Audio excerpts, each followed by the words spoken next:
नमस्कार, मैं हूं पूजा सिंह और आप देख रहे हैं अपना मध्य प्रदेश का एक खास बुलेटिन। चलिए बुलेटिन की शुरुआत करेंगे आज की कुछ खास बड़ी खबरों के साथ। भोपाल में महर्षि वाल्मीकि जयंती प्रकोत्सव के अवसर पर समरसता सम्मेलन आयोजित किया गया। कार्यक्रम में मुख्यमंत्री डॉक्टर मोहन यादव शामिल हुए। वहीं सम्मेलन में विभिन्न समुदायों और समाज के प्रतिनिधियों ने भाग लिया और सामाजिक समरसता व एकता पर चर्चा की गई। इस अवसर पर धार्मिक, सामाजिक और शैक्षणिक क्षेत्रों के कई प्रमुख व्यक्ति मौजूद रहे।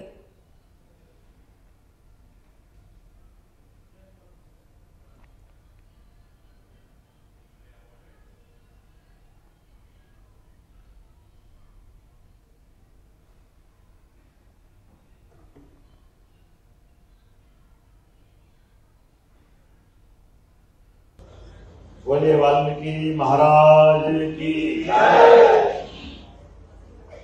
आज महर्षि वाल्मीकि प्रकोत्सव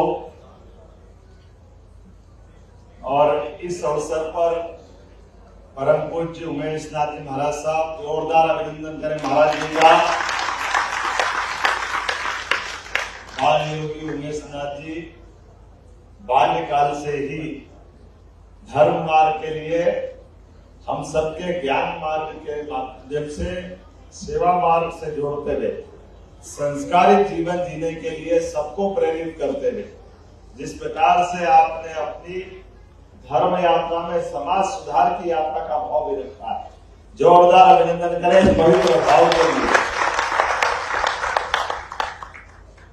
आज इस अवसर पर हमारे बीच महामंत्री भाजपा भगवान दास जी सबलानी, माननीय महामंत्री, यहाँ के विधायक भी है, जोरदार अभिनंदन भगवान दास जी का। इस अवसर पर हमारे नगर निगम भोपाल के सभापति माननीय किशन सूर्यवंशी जी, जोरदार अभिनंदन उनका भी। हम सबका सौभाग्य प्रदेश भर से, अलग अलग स्थान से हमारे बीच हमारे परिवारजन आए हैं। मैं दोनों हाथ जोड़ के आप सबको प्रणाम करता हूं, आपका अभिनंदन करता हूं।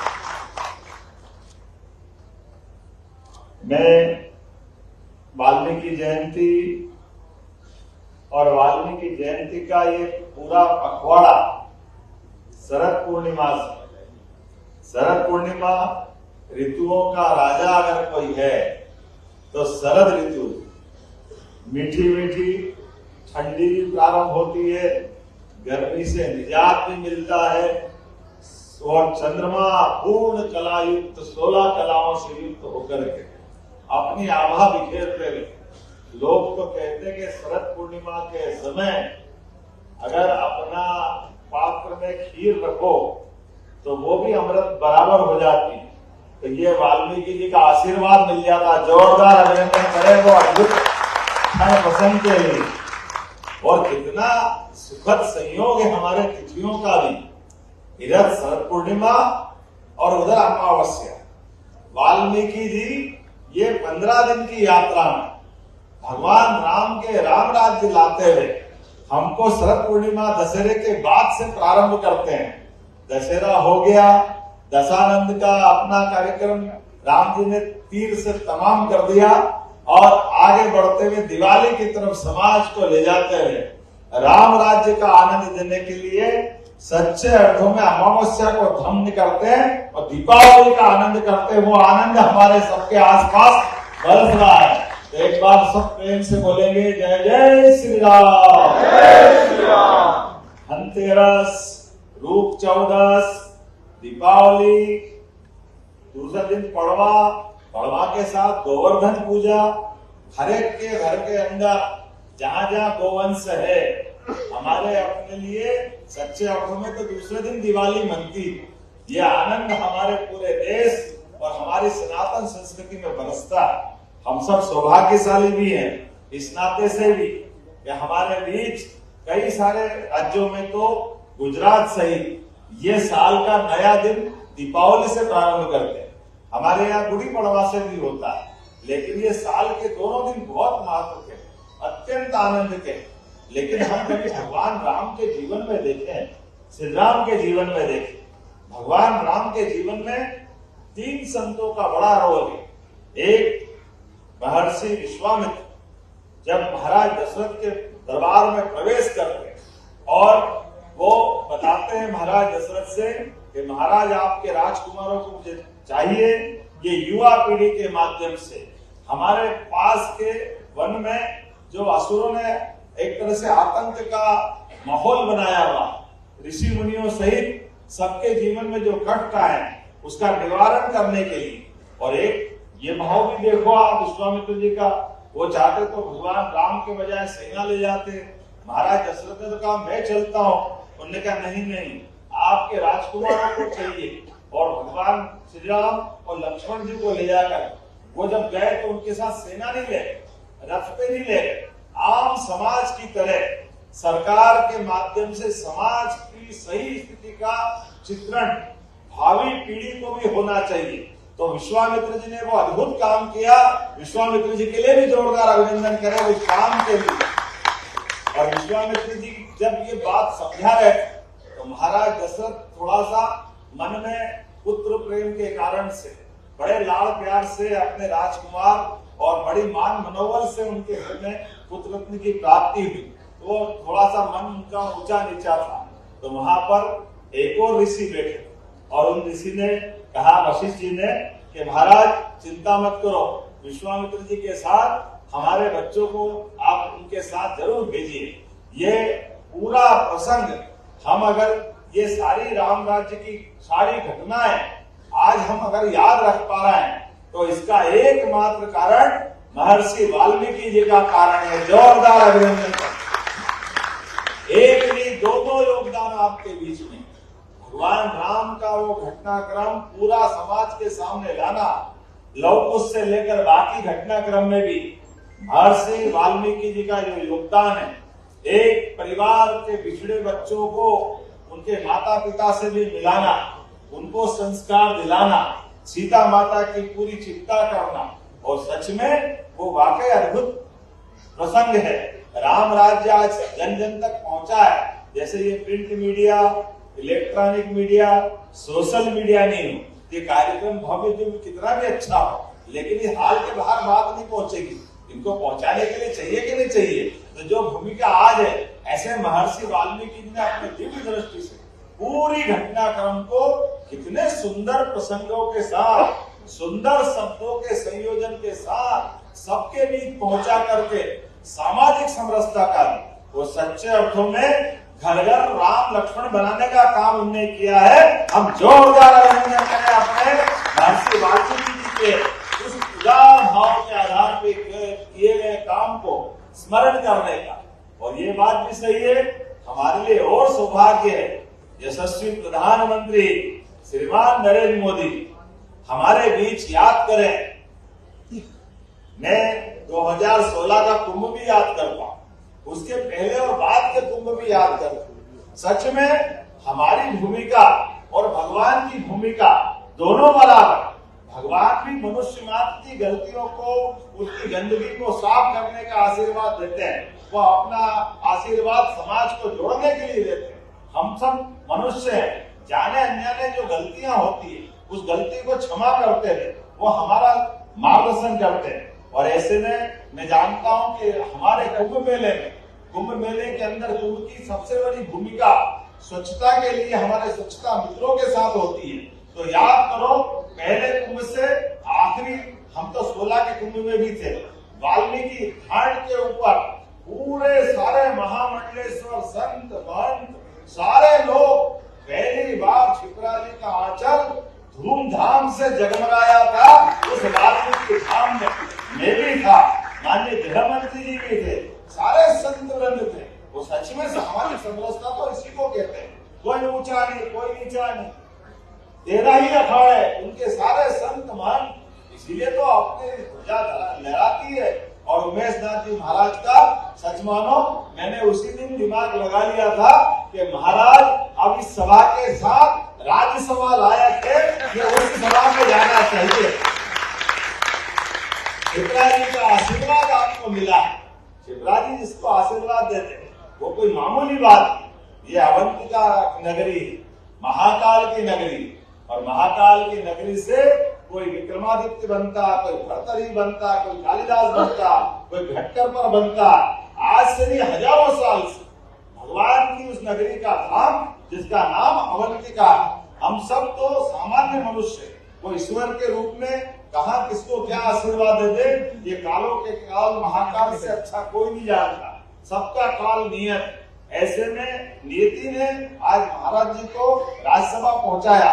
महाराज जी के माध्यम से समूचा समाज आनंद में है। जोरदार अभिनंदन एक बार फिर, क्योंकि हमने महाराज जी के चयन के बाद से ऐसा कोई कार्यक्रम अभी तक किया नहीं जिसमें हम धन्यवाद दें, क्योंकि ये धन्यवाद का तो भाव होगा, लेकिन धन्यवाद के साथ साथ पूरे समाज का सम्मान का भाव है।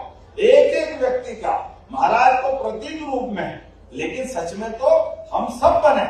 हम जैसे भगवान के धाम पर भगवान को भोग लगाकर प्रसाद चढ़ाते हैं, भगवान का हम मान के चलते भोग लग गया, ये तो भगवान जाने और हम जानते हैं। भगवान तो भाव के भूखे हैं, वो क्या भोजन के लिए उनके मन में भाव आए, लेकिन भोजन और प्रसादी पाता कौन है?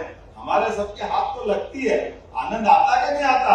जोरदार अभिनंदन करो हमारे भाव के लिए। आज हमारे बीच समाज में गौरव का ये अवसर पाया, तो महर्षि वाल्मीकि जी के माध्यम से, वाल्मीकि धाम के माध्यम से सनातन संस्कृति की धारा जो जन्मना रही, सच अर्थों में हमारे बीच आज इसी भाव को बढ़ाने की आवश्यकता है। हमारे देश के दुश्मन, हमारी संस्कृति के दुश्मन हमको रोज लड़ाना चाहते हैं। नाना प्रकार के नाटक षड्यंत्रों से पूरे देश में ऐसे अवसर आते हैं, लेकिन हर हाल में, हर बार हम अपने इन्हीं आदर्शों के बलबूते पर सामाजिक समरसता का भाव, सामाजिक एकता का भाव बनाए रखे।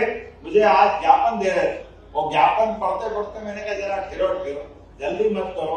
आज तो हमारा महर्षि वाल्मीकि जी का प्रकटोत्सव का आनंद है, और मैं आपके साथ सरकार के माध्यम से ये समस्या तो मैं करूंगा ही सही। आपने सफाई कर्मचारियों की नियुक्ति, विनियुक्ति, नौकरी की, ठेका प्रथा की कुछ बातें लिखी है, लेकिन जो नहीं लिखी वो भी मैं देख रहा हूँ। अरे अपने बीच में ये तो होना ही चाहिए, लेकिन हमारे बीच में उद्योगपति क्यों नहीं बनना चाहिए? वाल्मीकि समाज का उद्योगपति बनना चाहिए, डॉक्टर बनना चाहिए, वकील बनना चाहिए, इंजीनियर बनना चाहिए। जो जिस प्रकार से काम कर सकता है, समाज का वो व्यक्ति सब काम करने लायक बनना चाहिए। बनना चाहिए कि नहीं बनना चाहिए? जोरदार अभिनंदन करो।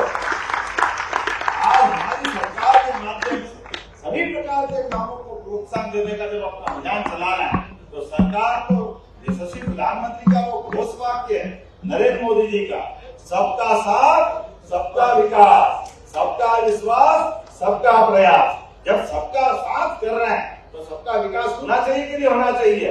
दोनों हाथ ऊपर के जोरदार ताली बजा करके संकल्प करें।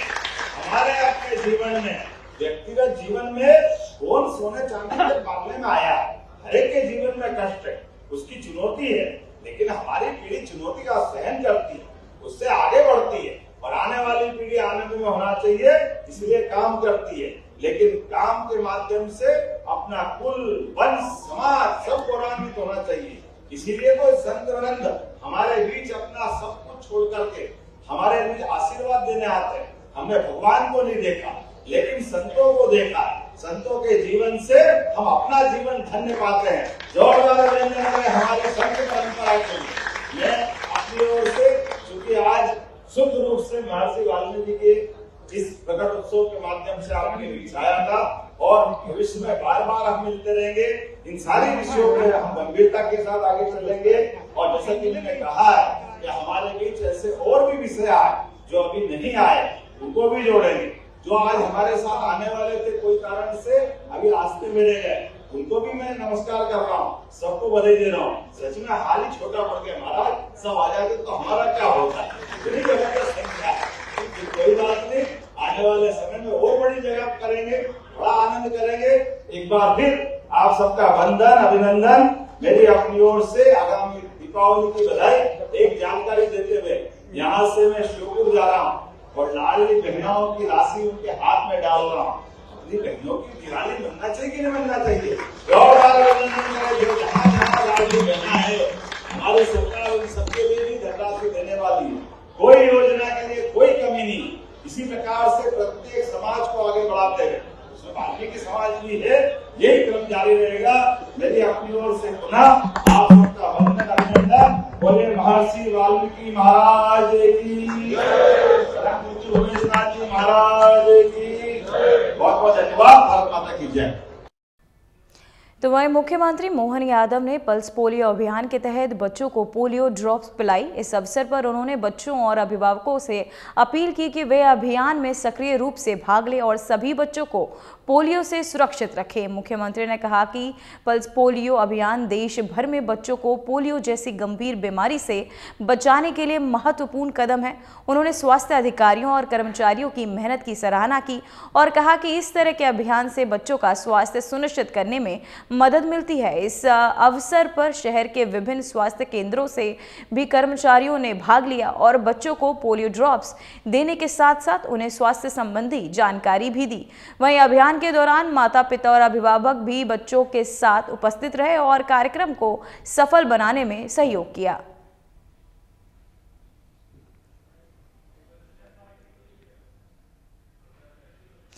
तो वह कृषि क्षेत्र के किसानों ने भवंत योजना के प्रति आभार व्यक्त करने के लिए बड़ी रैली निकाली।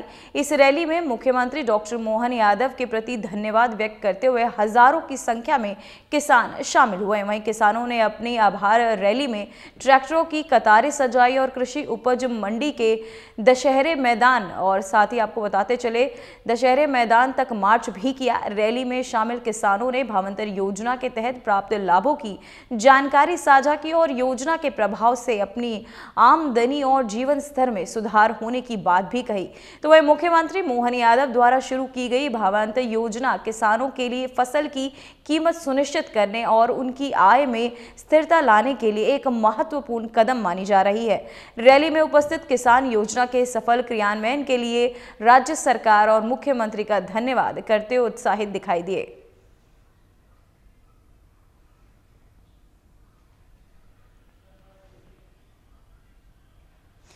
तो वहीं शेरपुर में मुख्यमंत्री मोहन यादव ने बड़े उत्साह और जनसमूह के बीच रोड शो का आयोजन किया।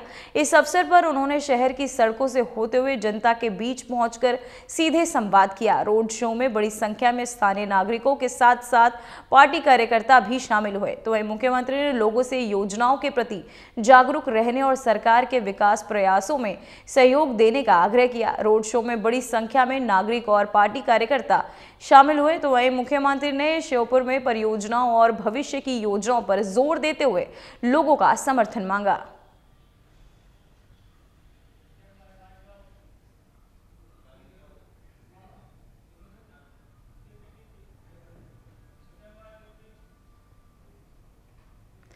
तो वही खबर विदिशा से है, जहां केंद्रीय मंत्री शिवराज सिंह चौहान ने एक सम्मेलन में उन लोकतंत्र सेनानियों को सम्मानित किया जिन्होंने जून 1975 में लगे आपातकाल के दौरान लोकतंत्र की रक्षा के लिए संघर्ष किया था।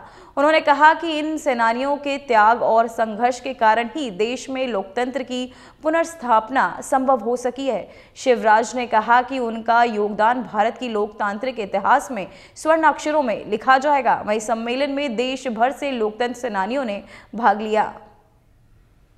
आज हमारे उन लोकतंत्र सेनानियों को सम्मानित किया गया यहाँ, जिन्होंने आपातकाल के काले दिनों में लोकतंत्र को बचाने के लिए निरंतर संघर्ष किया। जून 1975 में आपातकाल लगा दिया गया था। इंदिरा जी ने लोकतंत्र की हत्या की थी, संविधान को कुचल दिया था। न अपील थे, न वकील थे, न दलील थी, और देश भर में हजारों लोगों को जेल भेज दिया गया था। मध्य प्रदेश में भी 8,500 से ज्यादा लोग जेलों में थे। इन लोकतंत्र सेनानियों के संघर्ष ने ही फिर से लोकतंत्र की पुनर्स्थापना की। अमानुषिक अत्याचार सहे, कई के परिवार तबाह हो गए, काम धंधे चौपट हो गए। उनका संघर्ष भारत के लोकतंत्र के इतिहास में स्वर्ण अक्षरों में लिखा जाएगा। आज ऐसे ही लोकतंत्र सेनानियों का सम्मेलन यहां आयोजित किया गया। बाबूलाल जी ताम्रकार, रमन गोयल जी जैसे साथियों ने यह कार्यक्रम आयोजित किया और अभी भी लोकतंत्र सेनानियों में जज्बा है। लोकतंत्र पर कोई खतरा नहीं आने देंगे, देश के लिए जिएंगे। फिलहाल बुलेटिन में बस इतना ही। मुझे दीजिए इजाजत। नमस्कार।